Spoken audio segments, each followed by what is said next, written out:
Salutations tête de nage, je suis le chef et bienvenue dans ce tout nouveau format qu'on vous a concocté, moi et petit chef. Et on va faire des rétrospectives de la carrière des plus grands mangaka connus. Et pour ce premier numéro, on va prendre The Boss, notre messie à tous, l'élu.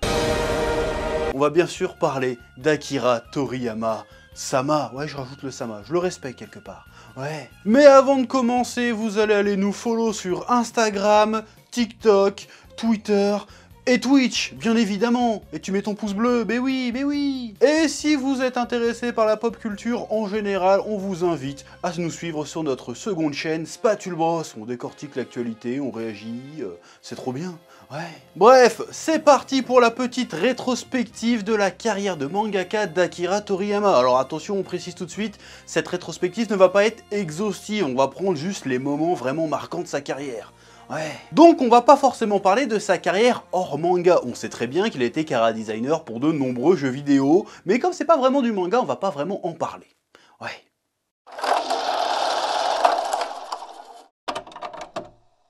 Né le 5 avril 1955 dans la petite ville de Kiyosu de la préfecture d'Aichi, une petite ville campagnarde tout à fait sympathique qui font un petit ramen. Vous m'en direz des nouvelles, non je déconne, j'y suis jamais allé. C'est dans cette ville que Toriyama et sa grande sœur ont grandi, élevés par un père mécanicien d'où Toriyama tirera sa passion pour les engins motorisés, et élevé aussi par une mère dont on ne sait pas grand chose, si ce n'est qu'elle est capable d'accoucher de grands génies. Ouais. Depuis son plus jeune âge, il est passionné par le dessin et a été grandement influencé par les productions de son époque, notamment les 101 Dalmatiens de Disney ou encore Astro Boy du maître Osamu Tezuka. Lors de ses études, il s'est dirigé vers des études de design pour lui permettre un peu d'exercer sa passion du dessin. Alors par contre, quand il faisait du design, c'est du design industriel. Attention. Et quand il a eu 20 ans, il a trouvé son premier job dans une petite entreprise de Nagoya, qui est aussi dans la préfecture d'Aichi. D'ailleurs, à Nagoya, il y a un petit bar qui te sert un saké, mon gars. Non, je déconne, j'y suis pas allé. Toriyama quitta son emploi au bout de 2 ans et demi parce qu'en fait, il commençait à s'ennuyer, il commençait à subir un petit peu la routine. Et puis il s'est dit, tiens, pourquoi je ferais pas mangaka? Évidemment, aujourd'hui, son talent et sa créativité ne sont plus à démontrer, mais il ne faut pas croire pour autant que ça a toujours été le cas. En réalité, il n'a pas vraiment rencontré le succès tout de suite, loin de là.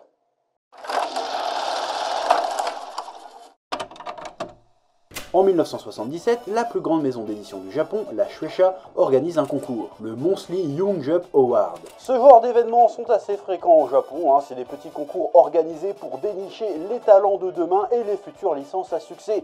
Hashtag capitalisme, tout ça. Mais si tu connais le manga Bakuman, t'es au courant un peu de ce fonctionnement de petits concours. Oui. Et c'est donc à l'occasion de l'édition 1977 de ce concours que Akira Toriyama présenta son travail, ainsi que ce qu'on peut considérer comme étant le premier véritable manga signé de sa main, Awawa World. L'histoire de 2 samouraïs de l'époque féodale qui font la rencontre d'extraterrestres et d'un ersatz de Superman. Malheureusement, il est aujourd'hui impossible de retrouver l'œuvre dans son intégralité. Mais grâce à quelques passionnés, il est encore possible de trouver quelques pages et on y voit clairement le style de Toriyama. Des personnages parodiques et cartoonesques, de l'humour absurde et grivois et surtout un mélange d'univers et d'anachronismes qui sont en quelque sorte la signature de Toriyama. Avec Awawa World, contre toute attente, Toriyama ne remportera pas le concours et ce manga ne sera jamais publié dans le commerce. Cependant, Awawa World a été republié une seule et unique fois dans les numéros 4 et 5 de la newsletter bimensuelle du fan club d'Akira Toriyama sorti en 1983. Oui, alors le gars a dû attendre de ses pairs pour avoir un fan club et pour pouvoir republier sa merde. Voilà. C'est assez intéressant à noter comme histoire.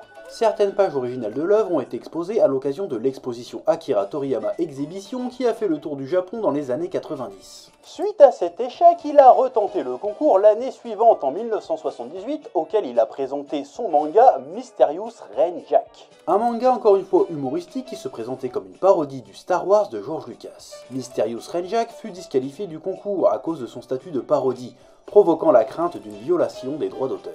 Ce second échec permet malgré tout à Toriyama de se faire remarquer, et quelque temps après le concours, il reçoit l'appel d'un certain Kazuhiko Torishima, un éditeur de Weekly Shonen Jump de la Shueisha. Torishima, aka la légende, aka Monsieur Shonen Jump, attention là, le gars il s'est fait repérer sérieux là, pas n'importe qui. Ce dernier l'a encouragé à continuer à dessiner, à ne surtout pas abandonner. Et quelques mois après un appel qu'il aurait passé à Toriyama, Toriyama a enfin pu sortir un autre manga qui s'appelle Wonder Island.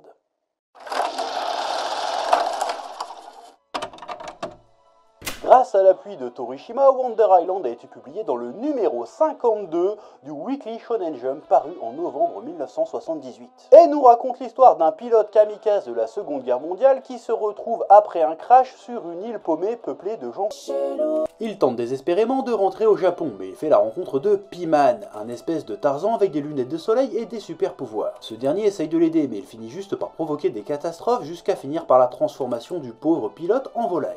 Wonder Island est une histoire courte de 16 pages qui a permis au jeune mangaka de faire son premier pas dans le monde de la bande dessinée. Malheureusement, Wonder Island ne connut aucun succès, ce qui ajoute un échec supplémentaire à la toute jeune carrière de Toriyama, mettant un énorme coup au moral de ce dernier. Pour rappel, à cette époque, Toriyama a que 23 ans et il se retrouve un peu sans revenu ayant quitté son emploi dans l'année. Et il envisage très sérieusement de mettre un terme à sa courte carrière de mangaka, parce que ça rapporte pas de pépettes. Mais Torishima ne cesse de l'encourager et continue à le diriger, à le guider pour qu'il continue et n'abandonne pas son rêve. C'est alors qu'en janvier 1979 que Akira Toriyama revient une fois de plus dans le Weekly Shonen Jump avec Wonder Island 2, qui cette fois-ci nous raconte l'histoire d'un inspecteur de police parodiant Dirty Harry de Don Siegel sorti en 1972 avec Clint Eastwood, qui doit poursuivre un criminel qui s'est réfugié sur la fameuse île. Il débarque sur l'île grâce à un bateau conduit par une parodie de C3PO et fait la rencontre de P-Man, qui va encore faire n'importe quoi une fois de plus. Le policier va se faire littéralement démonter sur l'île et rentrer chez lui complètement cassé. Encore une fois, Toriyama nous a sorti une histoire complètement loufoque qui n'a ni queue ni tête et qui encore une fois a fait un four, mais alors monumental. Et rebelote, il a voulu arrêter sa carrière de nouveau, mais il a été encore une fois encouragé et poussé à continuer par Kazuhiko Torishima qui continuait à croire en lui.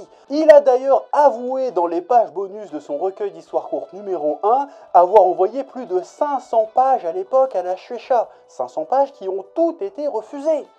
Coup dur, coup très dur là, coup critique. Après toute une année d'échecs successifs, Torishima a demandé au mangaka de produire une nouvelle histoire avec cette fois-ci un protagoniste féminin, une jeune femme. Akira Toriyama finira par accepter à contre-cœur, ce qui donnera lieu à son premier succès, Gyaru Keiji Tomato, ou l'inspecteur Tomato en français. Ouais, j'avoue, en français, ça fait pas rêver. Histoire courte qui nous raconte l'arrivée d'une nouvelle recrue au sein du poste de police de Yoikora, Akai Tomato, littéralement tomate rouge, tout juste âgé de 18 ans, affecté en tant qu'inspecteur, ce qui surprend les autres policiers du poste. Le commissaire fait alors remarquer qu'il se trouve dans un manga dont tout est possible, et évidemment, elle fait n'importe quoi. Elle utilise la radio de communication comme un karaoké, elle n'écoute pas ce que lui disent ses collègues, et elle va même jusqu'à arrêter un mec qui a fait un excès de vitesse pour lui faire payer une robe en guise d'amende. Lors d'une patrouille avec son collègue Slump, Tomato fait accidentellement la rencontre d'un criminel recherché. Au lieu de suivre le protocole, elle n'en fait qu'à sa tête et provoque une situation qui n'a absolument ni queue ni tête. Le criminel prend un enfant en otage pour s'en sortir et en réponse, elle prend un chat qui passait par là en otage pour lui dire « moi aussi je peux le faire ». Le criminel ne comprend rien du tout à ce qu'elle fait, et son collègue non plus d'ailleurs. Mais grâce à la confusion générale, ils parviennent à arrêter le bandit, et Tomato gagne le respect de ses collègues. Avec cette histoire, Toriyama est enfin parvenu à obtenir un succès. Succès très léger, mais succès quand même. L'inspecteur Tomato a été le premier manga du maître à finir bien classé dans les sondages du Jump. Avec son personnage féminin naïf et expiègle qui provoque des catastrophes en voulant venir en aide à son prochain, Toriyama avait trouvé là son fer de lance pour attirer les lecteurs. C'est donc fort de ce petit succès que Toriyama reprendra un peu espoir et confiance dans sa future carrière, ce qui lui donnera l'élan nécessaire pour créer son véritable premier succès mondial, international, cartonnesque de ouf. Je parle bien évidemment de Dr. Slump.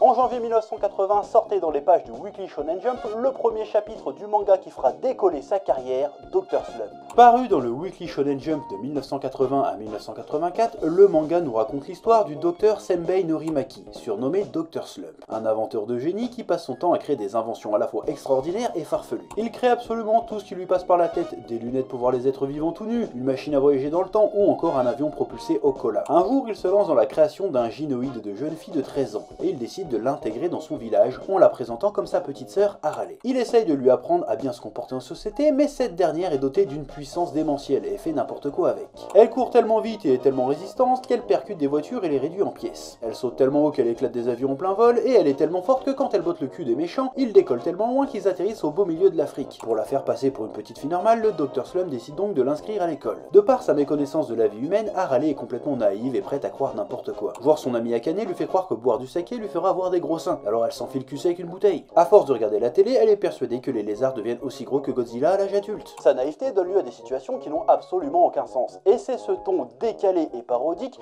qui ont permis à Toriyama de connaître son véritable premier vrai succès avec Dr Slump. À tel point que Harale est devenu un personnage culte de la culture manga, faisant par la suite des apparitions dans d'autres œuvres du mangaka, telles que ses histoires courtes et évidemment Dragon Ball. Dr Slump a également eu le droit à une première adaptation animée par le studio Toei Animation en 1981 et a comporté 243 épisodes. Le manga est paru dans le Weekly Shonen Jump jusqu'en 1984, et malgré le succès, Toriyama est quand même revenu à ses premiers amours, les histoires courtes. D'ailleurs, j'en profite pour ajouter une petite anecdote. Dans une interview qu'il avait donnée à la télé, Toriyama, tellement il était devenu célèbre, et ben il y a une animatrice qui lui pose la question: « vous ferez quoi après Dr Slump ?» Et lui fait: « Oh, je ferai des petites histoires courtes, tranquilles, parce que j'ai plus trop envie de faire des gros succès, parce que c'est beaucoup de pression et de célébrité, et puis de toute façon, ça arrivera jamais que je fasse un plus gros succès que Dr Slump. » Et après il a sorti Dragon Ball, le gars, veut dire, trop fort. Pendant les 4 années de parution de Dr Slump, Toriyama a continué à bosser sur d'autres mangas en parallèle, et ces mangas sont sortis sous la forme de 3 recueils d'histoires courtes. Parmi ces histoires courtes, on peut en retrouver plusieurs qui ont connu un certain succès, notamment Paula Heroid, qui lui a permis de gagner le prix du meilleur mangaka du Shonen Jump en 1981, ou encore Pink, sorti en 1982, qui a eu le droit à une adaptation au court-métrage d'animation de 30 minutes. En 1984, Toriyama sortait le manga de sa vie, l'œuvre de sa vie, le manga de légende, le manga qui inspirera tant et tant d'héritiers, le manga qui a fait grandir plusieurs générations, Dragon Ball. Mais saviez-vous que cette œuvre légendaire a connu ses prémices en 1983 dans non pas une, mais 2 histoires courtes?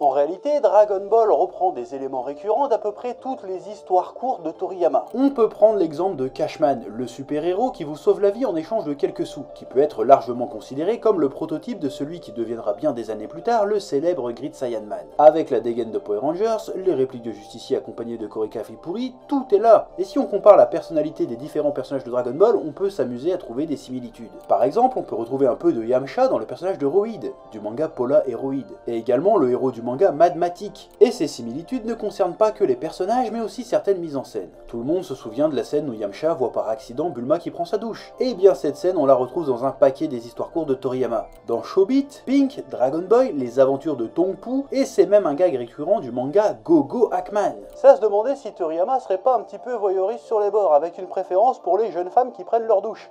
Mais comment lui en vouloir, petit coquin, va. On vient de voir que Toriyama aime beaucoup faire des auto-références, mais il y aura 2 histoires courtes qui seront vraiment le point de départ de ce que sera Dragon Ball. Dragon Boy et Tongpu Daiboken. Toutes 2 trouvables dans le second recueil des histoires courtes. La première, Dragon Boy, est une histoire courte en 2 parties qui a été publiée en juin et en octobre 1983 dans le magazine Fresh Jump de la Shueisha. Alors pour la petite info, le Fresh Jump est un magazine de prépublication bimensuel qui a existé de 1982 à 1989. Dragon Boy nous raconte l'histoire de Tang Tong, un gamin qui vit en ermite avec son maître dans des montagnes perdues au fin fond du pays de Sen. Alors qu'il s'entraîne dur, son maître l'interrompt pour lui confier une mission importante. Il doit escorter la princesse du pays de Ka, qui s'était exilée pour éviter la guerre, mais qui doit désormais rentrer chez elle parce que la paix est revenue.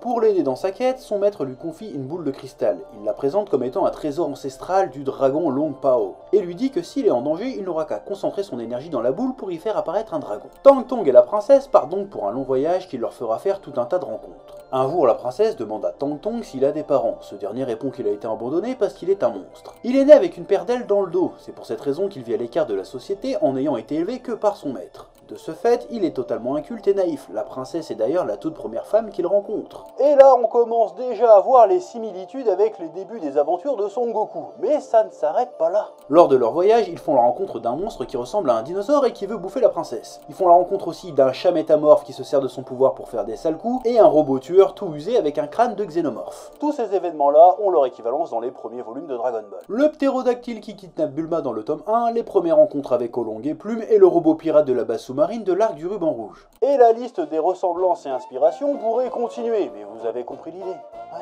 On passe donc à la seconde histoire, Tongpu Daiboken, qui a été publié dans le numéro 52 du Weekly Shonen Jump en 1983. Le manga nous raconte l'histoire d'un garçon cyborg appelé Tongpu, qui est envoyé depuis la Terre sur une planète extraterrestre afin de l'étudier dans un but de développement planétaire. Après un sommeil cryogénique de 5 ans, il est réveillé par son vaisseau en plein milieu de l'espace. Tongpu, croyant avoir enfin atteint sa destination, se prépare tranquillement à débarquer. Au moment de sortir, il se rend enfin compte que son vaisseau n'a pas atteint la planète et que ce dernier l'avait sorti de son sommeil à cause de la défaillance d'un moteur. Tongpu, ne s'étant pas rendu compte assez tôt du problème, se retrouve obligé de quitter son vaisseau en urgence, parce que le moteur va exploser. À bord de sa navette de secours, il erre à la recherche d'une autre planète où il pourrait atterrir et finit par en trouver une. Cette planète est couverte d'eau, comporte tout un tas de petites îles et a une atmosphère respirable, ce qui fait d'elle une planète parfaite pour la vie humaine. Il décide de partir explorer le territoire et il se rend compte que cette planète est peuplée de créatures, lui confirmant donc l'existence d'extraterrestres. En continuant son investigation, il finit par tomber sur un vaisseau spatial échoué dans l'eau. En le regardant de plus près, il comprend que c'est un vaisseau humain et que vraisemblablement une attaque semble être à l'origine de son état. Sachant que le vaisseau devait comporter un équipage de 3 membres, Tongpu décide de partir à leur recherche. Il finit par tomber sur la dernière survivante de l'équipage, Plamo, qui lui confirme que son équipe a bien subi une attaque d'extraterrestres et qu'elle est coincée ici depuis un long moment. Il lui demande si les ennemis en question sont toujours présents sur la planète et elle lui répond qu'elle les a vus passer il y a peu de temps. Tongpu décide alors d'aller voler leur vaisseau pour qu'ils puissent rentrer sur Terre. Le lendemain, il se rend donc au vaisseau des extraterrestres, mais Tongpu constate que ce vaisseau est inutilisable par des humains et décide de le faire péter pour venger l'équipage. Au même moment, Plamo n'en fait qu'à sa tête et elle se fait attraper par l'extraterrestre responsable de la mort de ses compagnons. Ce dernier voulant la dévorer, Tongpu la sauve en lui pétant la gueule et lui fait finalement exploser son vaisseau. Suite à ça, Plamo, désireuse de rentrer sur Terre, propose à Tongpu de rentrer grâce à sa navette. Ils s'envolent alors à la recherche de leur Terre en espérant tomber sur un autre vaisseau en chemin. Avec cette histoire, on fait encore face à une multitude d'éléments qui rappellent les éléments de Dragon Ball, notamment l'apparence des personnages principaux qui font clairement penser à Goku et Bulma. Leur première rencontre commence d'ailleurs de la même façon. Bulma a mitraillé Goku tout comme Plamo a mitraillé Tongpu. Tongpu est envoyé sur une planète dans un but de développer la vie humaine alors que Goku est envoyé avec pour objectif présumé de la détruire. On peut également voir la toute première apparition des capsules, qui ne sont pas tout à fait comme dans Dragon Ball parce que leur activation est légèrement différente. Et évidemment, le contexte, l'histoire et le comportement de Plamo font clairement écho aux événements de l'arc Namek. Grâce à ces deux histoires, Toriyama avait réalisé encore une fois un tour de maître. Quelques années auparavant, il avait réussi à capter l'attention du public avec Inspecteur Tomato qui lui servira de base pour développer son projet de Dr Slump. Et il a encore une fois appliqué la même formule, la même technique avec Dragon Boy et Tongpu Daiboken, ce qui lui a permis de donner naissance à non pas un petit succès sympathique, mais à un des plus gros succès de l'histoire du manga, qui le fera rentrer directement au panthéon des mangaka qui l'ont lui-même inspiré dans sa jeunesse. Et ça c'est beau. En 1984, Akira Toriyama débuta Dragon Ball, l'œuvre de sa vie, de sa légende. Ouais.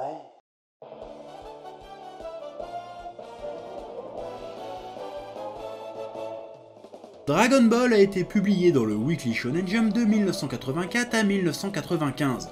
11 ans de parutions hebdomadaires qui ont eu lieu pendant une période particulière dans le monde du manga. En effet, beaucoup de lecteurs considèrent que du milieu des années 80 à la fin des années 90, le Shonen Jump rentrera dans son âge d'or. C'est en effet une période qui a vu naître des œuvres qui sont considérées comme cultes aujourd'hui. Dragon Ball, Hokuto no Ken, Captain Tsubasa, Jojo Bizarre Adventure, Yu Yu Hakusho, Slam Dunk, Saint Seiya, City Hunter et plein d'autres. Tous sont nés à cette période. Mais Dragon Ball a su s'imposer en maître jusqu'à la fin. Et ouais, à l'époque, Dragon Ball a tout niqué alors qu'il y avait de la vraie concu en face, hein. C'est pas comme One Piece aujourd'hui, hein.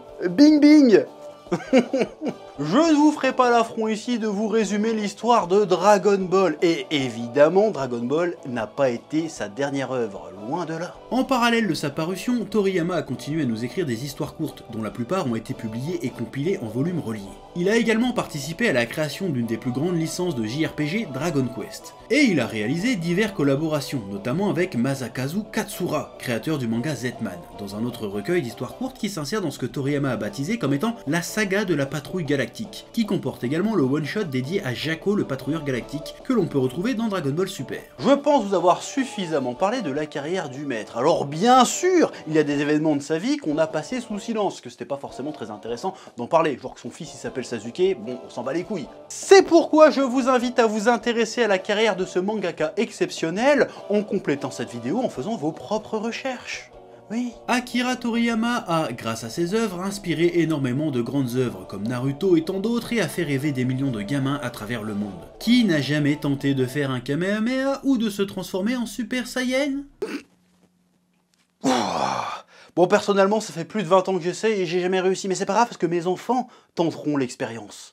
Ouais. Si dès mon plus jeune âge j'ai plongé dans l'univers fascinant et palpitant des mangas, c'est en grande partie grâce à Dragon Ball. C'est ce manga qui m'a transmis la passion, passion que j'ai transmis à mon frère, et passion qui nous a fait aboutir à la création de cette chaîne YouTube et qui a bouleversé à jamais nos vies.